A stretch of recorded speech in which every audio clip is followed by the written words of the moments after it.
la province de Batna.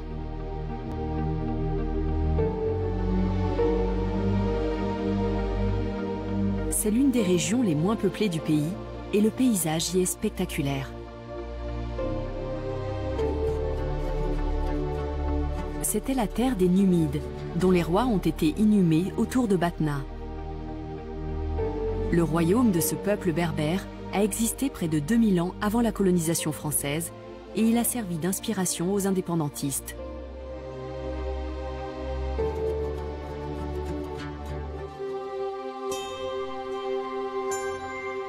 Dans les plaines de Batna, au pied des sommets de l'Aurès, il y a aussi les vestiges d'une cité romaine, si bien conservée qu'on la surnomme la Pompéi d'Algérie. Timgad est l'un des joyaux archéologiques du pays. La cité a été fondée en 100 après Jésus-Christ par l'empereur romain Trajan. À l'origine, c'était un campement pour les soldats de la 3e Légion Auguste.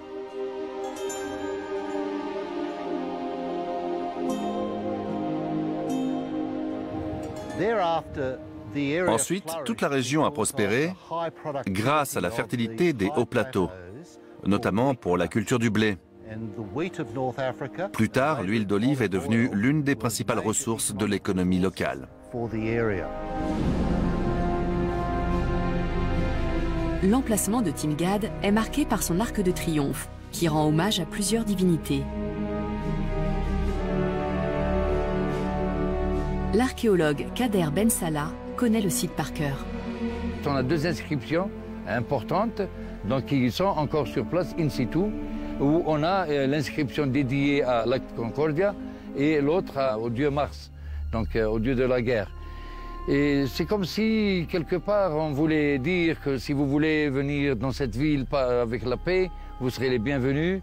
Mais par contre, si vous venez avec des idées belliqueuses, vous aurez donc ce qui vous attendra, vous saurez ce qui vous attendra.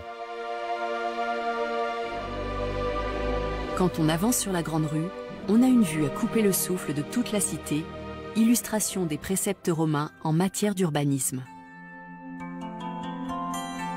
Le plan de la cité est un carré parfait, composé de 111 pâtés d'habitations et de bâtiments publics. La cité est traversée par 2 voies principales perpendiculaires. Cette ville a été construite selon un plan typiquement romain, c'est-à-dire 2 voies principales qui est le Decumanus Maximus et le Cardo Maximus, qui sont les axes des 4 points cardinaux. Donc ils font le nord-sud pour le Cardo Maximus et l'est-ouest pour le Decumanus Maximus. Alors, les 2 voies se rencontraient au niveau du Forum, qui est la place centrale de la ville et où c'est le cœur battant de la ville, où on a une basilique judiciaire, une curie et aussi le Capitole. La vie publique s'articulait autour du forum. C'était à la fois un lieu de réunion et un marché. Le temple célébrait l'empereur Trajan et ses victoires militaires. Ensuite, il y avait le Capitole, un immense édifice religieux consacré à Jupiter, Junon et Minerve. 14 thermes romains se trouvaient à Timgad. Ils servaient notamment aux voyageurs qui arrivaient dans la cité.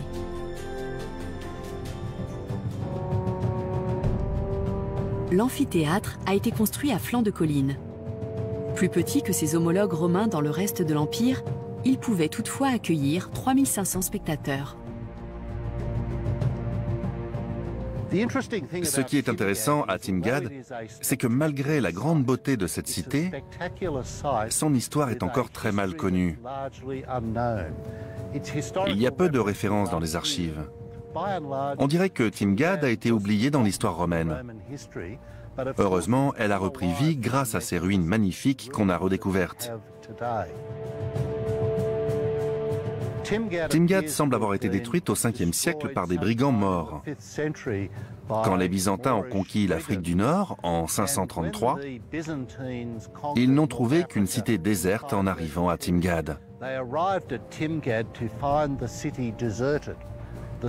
Le site était recouvert de sable et il a été oublié, jusqu'à ce qu'il soit exhumé au début de l'occupation française de l'Algérie.